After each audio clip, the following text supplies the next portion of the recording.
Many people treat Medicare as a fixed cost. You turn 65, you enroll, you pay the standard premium, and that number goes into the retirement budget right next to property taxes and the electric bill.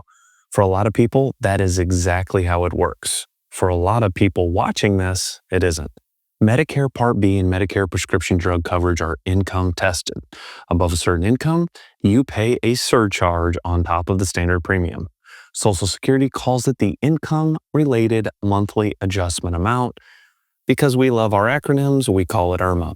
And the income they test is not the income you have now. It's the income you had 2 years ago.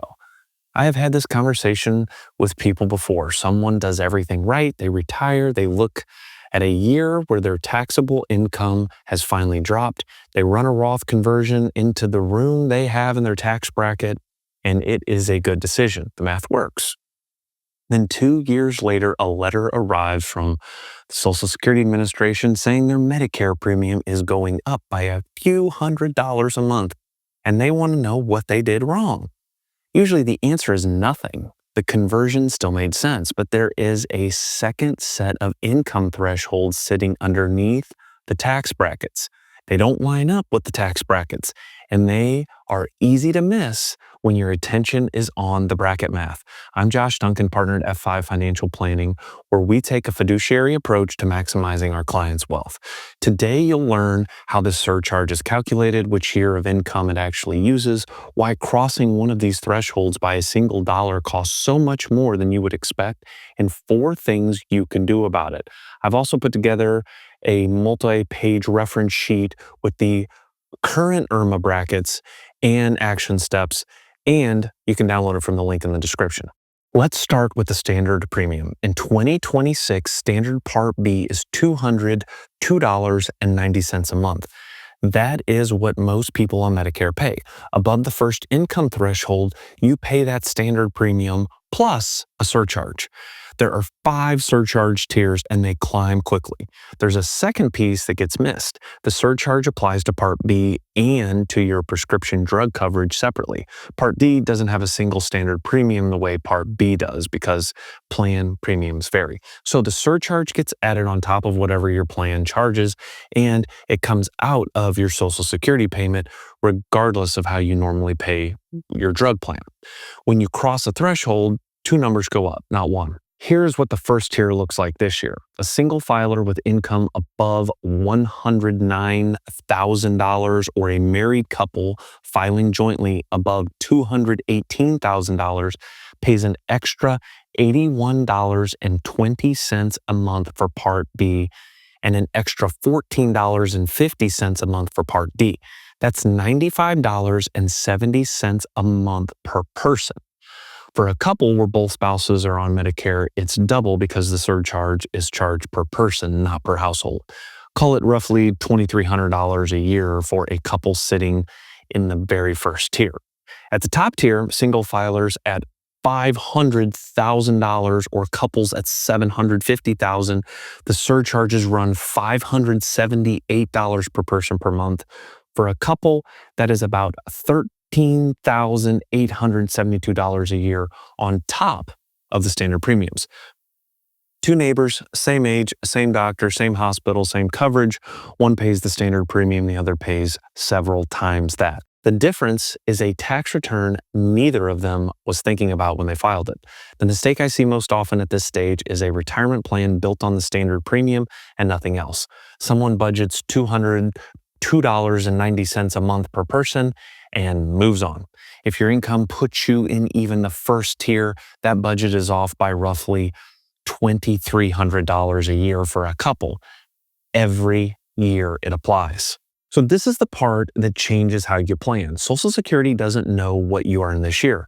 They use the most recent federal tax return the IRS has given them, which in practice means the return from 2 years back. Your 2026 Medicare premiums are set by your 2024 tax return. Think about what it means if you're approaching 65. The income that sets your very first Medicare premium is the income you had at 63. For many people, 63 is a full working year and frequently one of the highest earning years of their life. So you can retire at 64, watch your income drop by 2/3, enroll in Medicare at 65, and still get billed at a surcharge tier based on a salary you no longer earn. The second thing worth knowing is what actually counts as income here. The measure is modified adjusted gross income, or MAGI. For this calculation, that means your adjusted gross income plus your tax-exempt interest. That last part deserves a second reading. Tax-exempt interest counts. Municipal bond income that generates no federal income tax still counts towards your Medicare premium. Someone who deliberately shifted into munis to hold taxable income down can find that it did nothing at all for this particular threshold. Everything else that lands in adjusted gross income counts too. Taxable Social Security, IRA and 401k withdrawals, required minimum distributions, capital gains, dividends, rental income, the amount of a Roth conversion, the sale of a business, sale of a second home, which brings up the timing problem. Many of the events that spike your income are one-time events. You sell a property, you convert a large IRA balance, you exercise options in your final year of work. The income lands in 1 year and the Medicare consequence lands 2 years later, long after you stop thinking about that transaction. The mistake here is assuming these two things move together in real time. They don't. A high income year and the Medicare bill it produces are separated by 2 years. Anyone who has filed a tax return understands marginal brackets. Earn $1 more in a higher bracket and you pay a higher rate on that $1. The rest of your income is untouched. It's a gradual system and it's forgiving at the edges. IRMAA does not work that way. These are cliffs. Cross a threshold by $1 and the entire surcharge steps up to the next tier. Not the dollar, the whole thing. Take two couples, both filing jointly, both on Medicare. The first has modified adjusted gross income of exactly $274,000. The second has $274,001. The first couple sits in tier 1 at $95.70 per person per month. The second couple sits in tier 2 at $240.40 per person per month. That is a difference of $144.70 per person per month.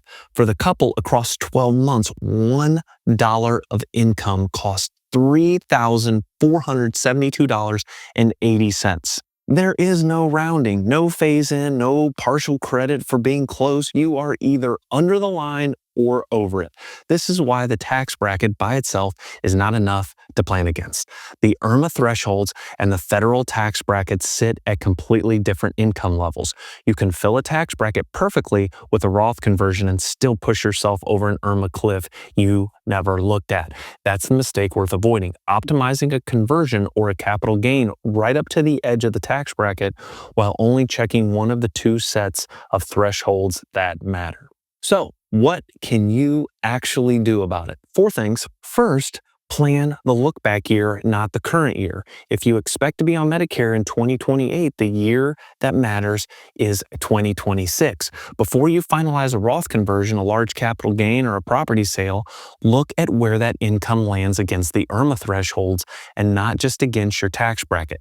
Sometimes splitting a conversion across 2 years keeps you under a cliff in both. Sometimes the conversion is worth the surcharge and you do it anyway, with your eyes open.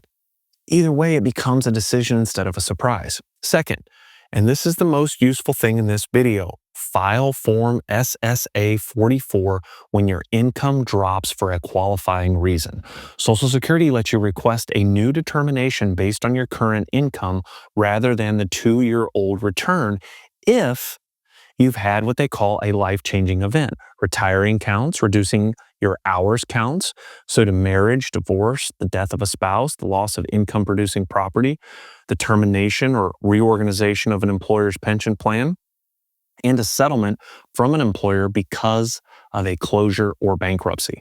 Retirement and reduced work hours being on that list covers a very large share of people who file one of these letters. You file the form, you document the event, and the surcharge can be reduced or removed for the current year rather than charged against income you no longer earn. The form is on the Social Security website and it takes very little time to complete. Skipping it is the most common way people overpay here. Third, use qualified charitable distributions once you're eligible. Beginning at 70 and a half, you can send money directly from an IRA to a qualified charity. The distribution counts towards your required minimum distribution, but never enters your adjusted gross income, which means it never counts towards IRMAA either. If you're giving to charity anyway, and you're sitting near a threshold, this is one of the few tools that lowers your tax bill and your Medicare premium at the same time. Now, I went through this and the mechanics in more detail in my video on required minimum distributions.